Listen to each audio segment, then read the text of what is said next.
There's a place out here, in the dust and wind, where boys like me grew into something half redeemable. Not through sermons, not through savings accounts, but through work, through silence, through the daily grind of men who stayed when no one else did. It wasn't therapy. It was Sarkit. Mr. Sar, didn't fix me. He handed me a shovel and pointed to the fence. He didn't call it healing. He called it Saturday.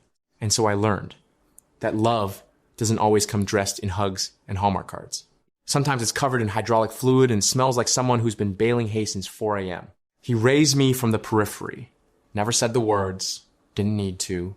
He gave me Hooligan Room. Space to run, to fall, to bleed a little, without being told I was doing it wrong. Space to shoot guns and plow fields and feed buffalo and scream into the open sky without an audience. He gave me just enough dirt to learn how to plant my own feet. And now I live in a house I still don't fully believe I deserve. A palace in the Wildcat Hills with a woman who saved a life by loving the unlovable.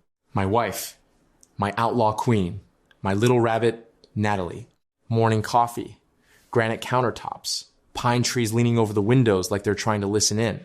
And still, some mornings my bones ache for the ranch, for the endless horizon, for fence posts disappearing into sunset, for the kind of quiet that lets a man hear himself think.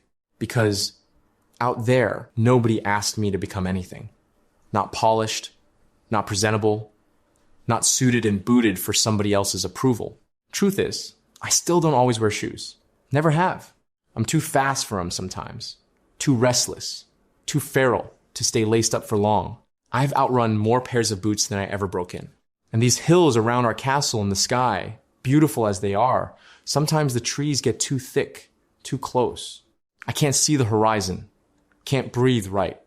Can't remember where I set my boots down.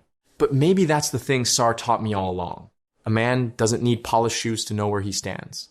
To be a shoeless hooligan is something special, even when it hurts.